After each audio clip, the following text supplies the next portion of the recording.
sentiamo un romanzo e una raccolta di poesie, quindi due libri, che sono degli autori che sono qui accanto a me, Walter Casagrande e Patrizia Palletta.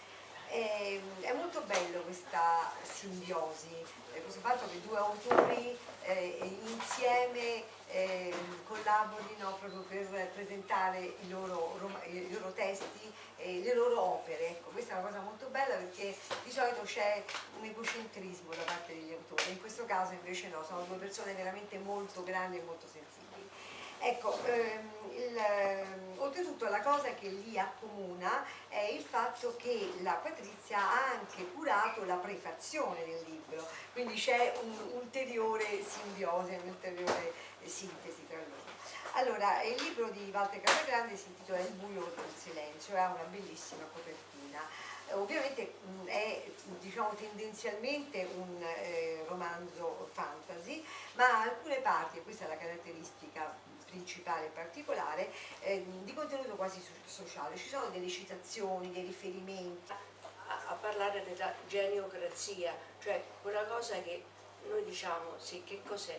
Che cosa sono i bambini indaco in fondo? Sono i bambini che hanno una marcia in più, diciamo, se vogliamo chiamarla così, di noi, perché hanno delle doti personali e particolari che li fanno prevedere addirittura o li fanno prevedere il futuro o li fanno sentire in maniera, a livello sensitivo delle cose, delle emozioni che noi non avvertiamo.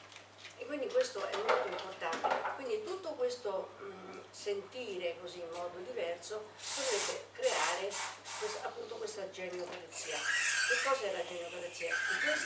Cioè avere di queste persone, di questi bambini indaco, averne più di uno, cioè diventa poi un business, perché alla fine si potrebbe creare, sfruttare proprio queste loro capacità, queste loro doti, per cui potrebbe addirittura prendere il sopravvento sul mondo odierno. Molto interessante il potere è proprio quando Dagon parla dell'evoluzione del potere, quindi dall'uomo, diciamo, della preistoria fino ad oggi, poi in realtà, no, con riferimenti più o meno velati anche a fatti recenti.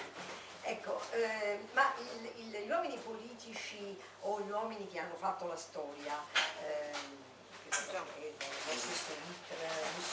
erano geni secondo te, a prescindere dal fatto che loro riuscissero o meno a diciamo, capire, geni nel senso di persone che avevano una capacità particolare capacità sicuramente, insomma, cioè non è possibile conquistare centinaia, migliaia, milioni di persone e quindi farle credere a determinate cose se non si hanno particolari capacità. Insomma, voglio dire, una delle caratteristiche fondamentali dei geni è stata sempre quella, insomma, i geni vivono per se stessi e in linea di massima gli esempi conosciuti sono i geni del male, insomma, non è che viaggia molto a fianco alla parola genio, alla parola male, insomma. E ci coinvolge sull'amore, ma ci coinvolge prima da una lettura con la ragione e poi ci fa sorgere dei dubbi. Quanto, Patrizia, quanto alla fine si raggiunge la felicità?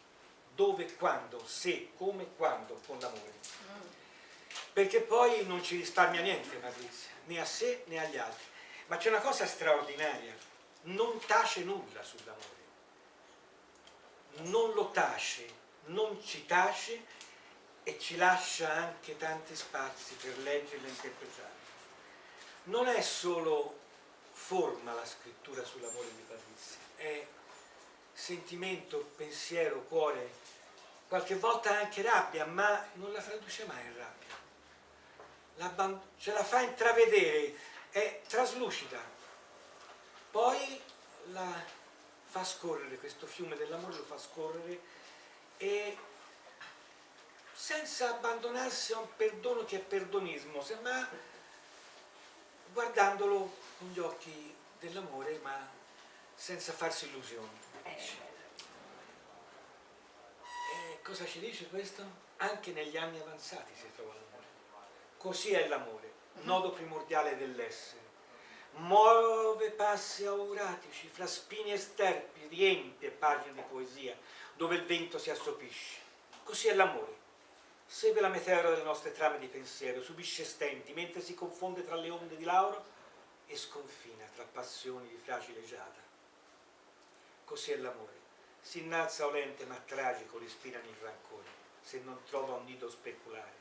Così è l'amore, pregno d'amore, intuizione, energia irreale, forza sconosciuta, così si insima, tra giovani arabeschi, tra anime senili. L'amore non ha età.